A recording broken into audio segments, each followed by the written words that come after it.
ये कहानी है एक ऐसी दुनिया की जो आज से हजारों साल पहले थी, लेकिन जिसने ऐसी चीजें बना दी जो आज भी इंसान को सोचने पर मजबूर कर देती हैं। मिस्र की तपती रेतों के बीच खड़े गीजा के पिरामिड्स, इतनी बड़ी और सटीक इमारतें जिन्हें देखकर आज के इंजीनियर भी चौंक जाती है।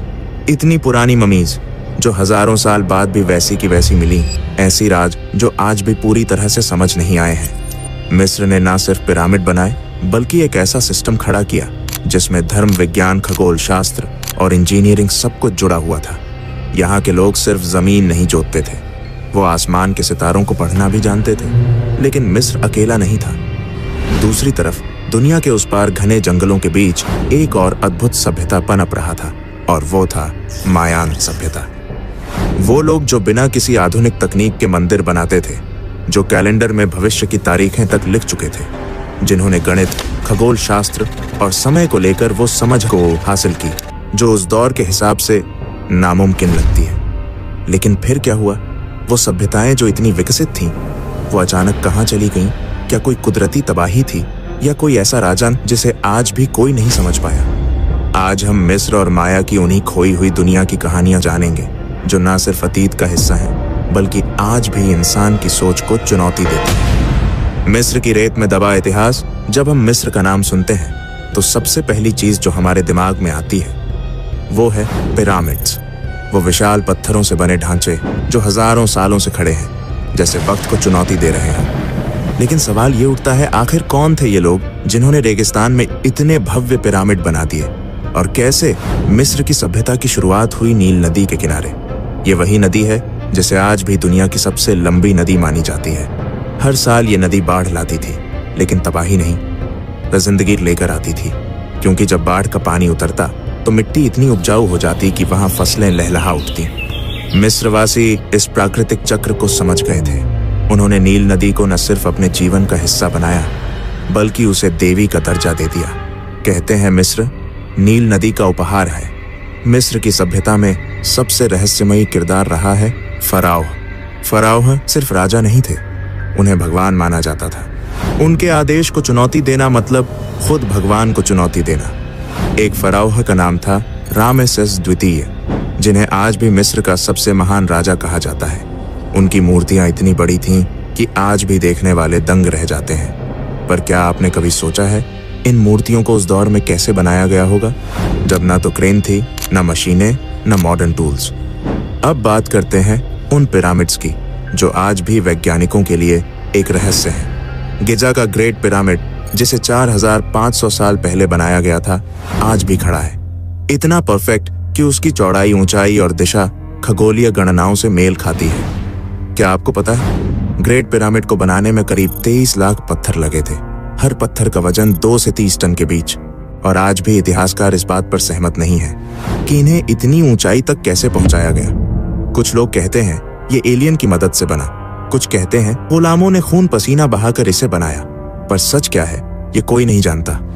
मगर मिस्र का जादू सिर्फ पिरामिड्स में नहीं था, बल्कि उनके लेखन, कला और विज्ञान में भी झलकता था। मिस्रवासी एक खास लिपि का इस्तेमाल करते थे जिसे हम कहते हैं हायरोग्लिफ्स। ये चित्रलिपि थी जिसमें हर अक्षर एक तस्वीर होता था। दीवारों पर उकेरे गए ये चित्र एक कहानी कहते थे।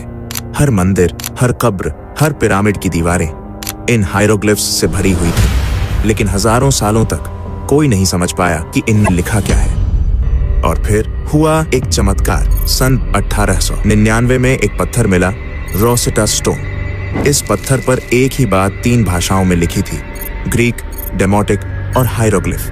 यही था वो कुंजी जिससे हम मिस्र की भाषा को पढ़ना सीख पाए। सोचिए, एक पत्थर ने हजारों साल पुरानी सभ्यता की जुबान फिर से जिंदा कर दी। अब आते हैं मिस्र की सबसे चर्चित चीज पर, मम्मी। जब किसी फराओ की मौत होती थी तो उसे बस दफनाया नहीं जाता था बल्कि संरक्षित किया जाता था।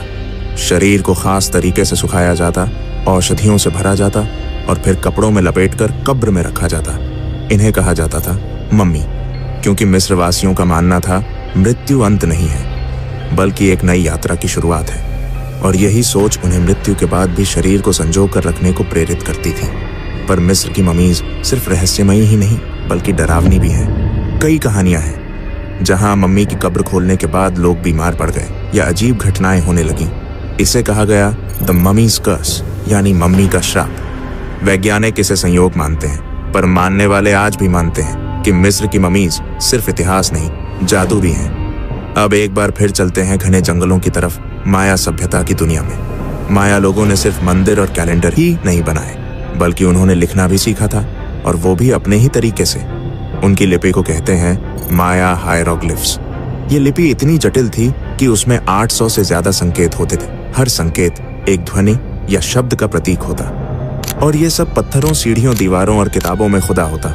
जी हाँ, माया लोग किताबें भी बनाते थे, जिन्हें कोडेक्स कहा जाता है। पर दुख की बात यह है कि जब स्पेनिश लोगों ने अमेरिका पर हमला किया तो उन्होंने माया की हजारों किताबें जला दी। आज सिर्फ 4 माया कोडेक्स ही बचे हैं, और वही है हमारी खिड़की उस सभ्यता की ओर। पर सिर्फ ज्ञान ही नहीं, माया की राजनीति भी बेहद दिलचस्प थी।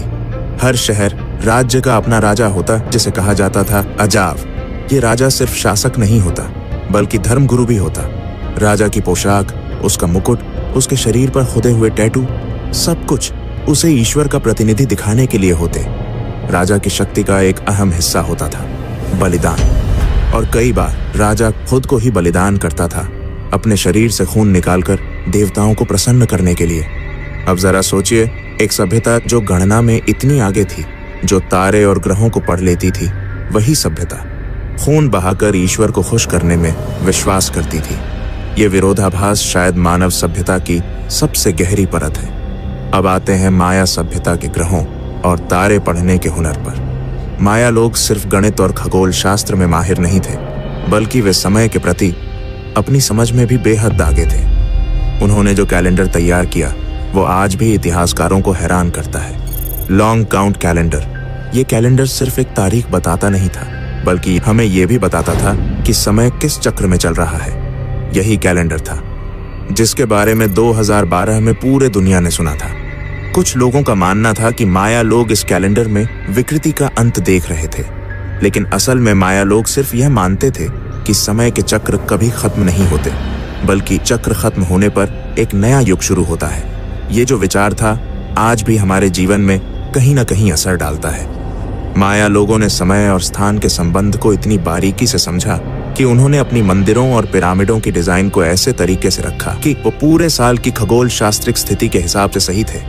उनके एक शहर चिचेन इट्जा, जहां सूर्य के विशेष कोण पर एक सांप की छाया पिरामिड की सीढ़ियों पर नजर आती थी। यहाँ तक कि उन्होंने ऐसे समय का हिसाब लगाया जब सूर्य सीधे पिरामिड के शिखर पर आकर चमके।